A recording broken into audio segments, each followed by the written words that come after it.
In the world of G.I. Joe, there is an iconic boat called the Devilfish, first seen in G.I. Joe Comics, issue number 47, when Beachhead, Hawk, and Wetsuit jump on board to go save Snake Eye, who was trying to invade Cobra Island. By the way, this cover is by the classic G.I. Joe cover artist and also Deathstroke artist, Mike Zeck. His covers were usually very dynamic. I enjoyed them a lot. Now, the Devilfish is a classic toy also, and you may be wondering, where am I going to put my 6-inch Joes when they come? The line hasn't touched water thus far, but things are changing. So there might be an option for those of you who are looking for a 112 boat. So I found this at Amazon, cheaply reduced to $21 Canadian. So I bought 2 of them. On the advertisement, they look like they were black. They're actually silver. Those are going to be my Devilfish. And we're going to find out if Shipwreck is going to enjoy using them. I think I need a place for Shipwreck anyway. And I think having his own quote-unquote Devilfish, silver Devilfish, will be just fine. And maybe Torpedo can join him also. And later on, when they reuse Torpedo's sculpt for Wetsuit, we'll have something also there. Now, this boat is 112, and it actually floats. It is an RC boat.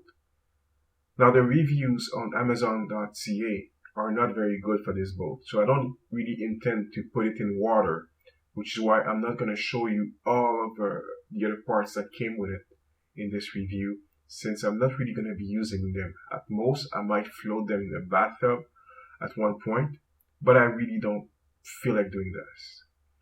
I still think it's a very nice boat, and it'll work with nice decals.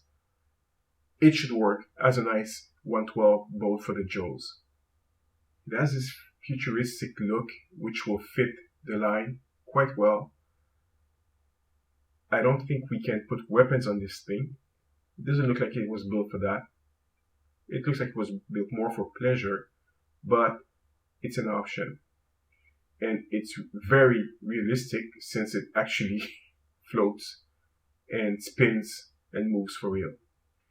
This is how a 112 action figure looks on this boat.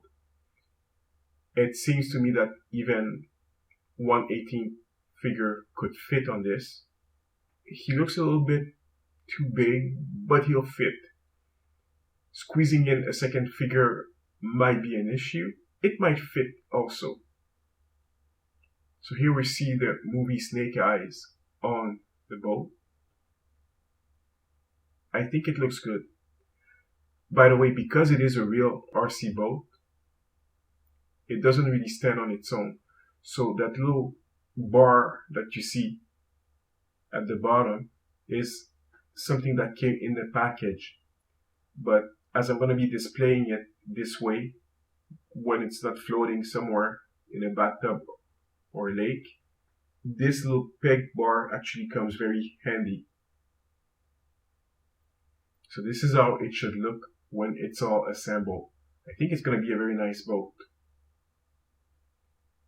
I'll have to figure out how to pause figures a bit better. I tried putting their legs forward, but they couldn't bend enough to drive the boat properly. It looks a little bit too low for Snake Eyes, as you can see here. So I'll have to experiment a bit more to see how I can place him so he looks like he's actually really driving this small boat. There is a slight leathery, faux leather texture on the seat and some rubber looking parts all around the boat. It's nice and it does contrast with the silverish look a little bit. So that's a good thing. Again, I wish I could change the color of this thing, but maybe one day. One thing I'll have to test in the water is how balanced is achieved with a figure on the boat, will it flip over right away or will it just hold on? In terms of size, the two boats are very small compared to the Fortnite boat that everyone has been buying.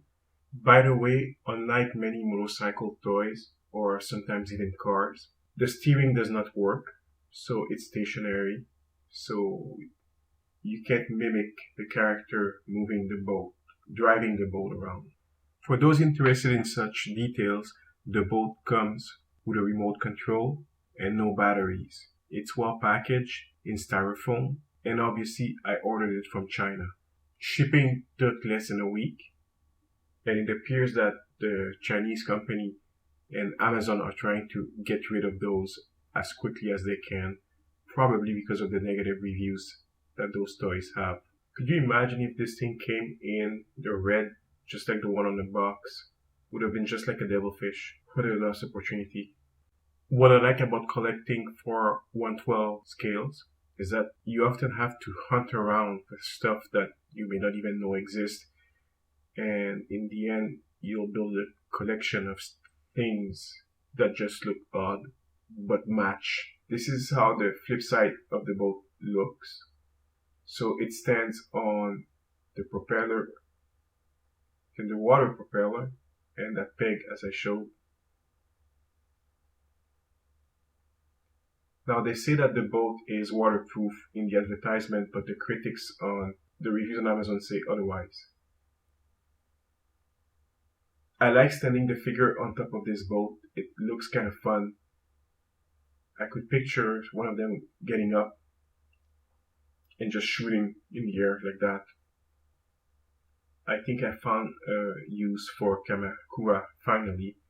He's gonna be on this boat until I get Wetsuit and Shipwreck or other marine based G.I. Joe figures. Same thing for the movie Snake Eyes. He also looks good with the boat. It's about time I found what to do with those two guys. Since I'm not into Joe ninjas as much, I think Cobra ninjas are much more interesting. So you can see that the figure is a decent size next to the boat. Like I said, the reviews say that this thing is not very good, that it doesn't float well, that it rusts easily. So you may want to rethink if you're looking to play with this boat in water. It may not be the best RC boat.